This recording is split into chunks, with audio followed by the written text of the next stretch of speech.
साल 1996, जगह पंचूर गांव, उत्तराखंड। 6 महीने से घर से लापता अजय अपने घर आता है। बेटे के वापस आने की बात सुनकर मां की खुशी का ठिकाना नहीं है, मगर जैसे ही मां की नजरों के सामने बेटा आता है, उसकी आंखें फटी की फटी रह जाती हैं। बेटे ने आज जीन्स की पैंट नहीं बल्कि भगवा चोला डाला हुआ है, सिर घुटा हुआ है, दोनों कानों में बड़े बड़े कुंडल और हाथ में खप्पर लिए वो अपनी ही मां से भिक्षा मांग रहा है। वरिष्ठ पत्रकार विजय त्रिवेदी अपनी किताब यदा यदा ही योगी में लिखते हैं, अजय घर के बाहर पहुंचे और भिक्षा के लिए आवाज लगाई। घर की मालकिन आवाज सुनकर दरवाजे पर आई तो अपनी आंखों पर यकीन नहीं हुआ। जहां थी वहीं स्थिर हो गई, मौन। मुंह खुला तो लेकिन शब्द नहीं फूटे, आंखों से आंसुओं की धार बह निकली। जो सत्य साक्षात सामने खड़ा था, उसे देखते हुए भी यकीन नहीं हो पा रहा था।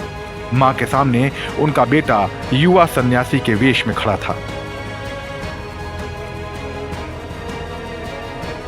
विजय त्रिवेदी के शब्दों में, बेटे को इस हाल में देखकर मां अवाक रह गई। तभी आदित्यनाथ बन चुके अजय ने कहा, मां भिक्षा दीजिए।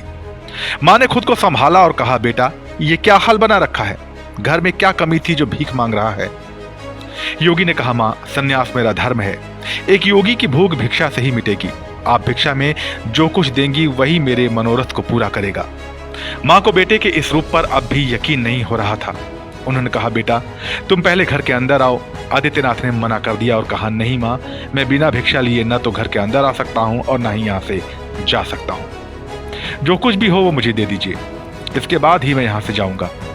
मां बेटे की जिद के आगे हार गई, घर के अंदर गई और थोड़े चावल और पैसे लाकर आदित्यनाथ के पात्र में डाल दिया।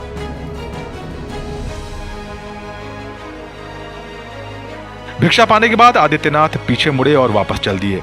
आंखों में आंसू लिए मां घर के दरवाजे पर खड़े होकर अपने बेटे को जाते हुए देखती रही। विजय त्रिवेदी ने इस घटना का जिक्र करते हुए किताब में लिखा है, भिक्षा लेते ही योगी आगे चल दिए। आवाज अब भी गूंज रही थी, पहाड़ों के करीब पहुंचते बादलों तक। अलख निरंजन सूरज बादलों में छिपने पहाड़ के पीछे जाने की कोशिश करता दिखा। वैसे भी उसका उजाला मां के लिए बेमायने हो गया था।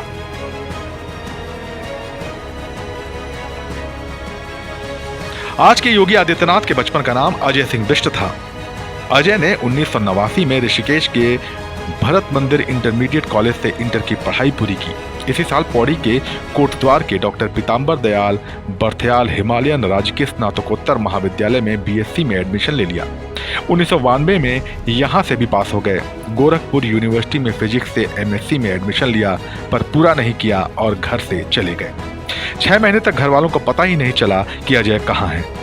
पिता आनंद सिंह उन्हें हर जगह खोजने गए जहां अजय के होने की संभावना थी, लेकिन अजय नहीं मिले। फिर किसी ने बताया उनका बेटा गोरखपुर के गोरखनाथ पीठ में है, अब वो सन्यासी बन चुका है। आनंद सिंह को दुख तो बहुत हुआ, लेकिन वो भी कुछ नहीं कर सके। 15 फरवरी 2094 को गोरक्षा पीठाधीश्वर अनंत अवैधनाथ महाराज ने पूरे विधि विधान से उन्हें अपना उत्तराधिकारी घोषित किया। इसके बाद योगी आदित्यनाथ के जीवन का उद्देश्य बदल गया।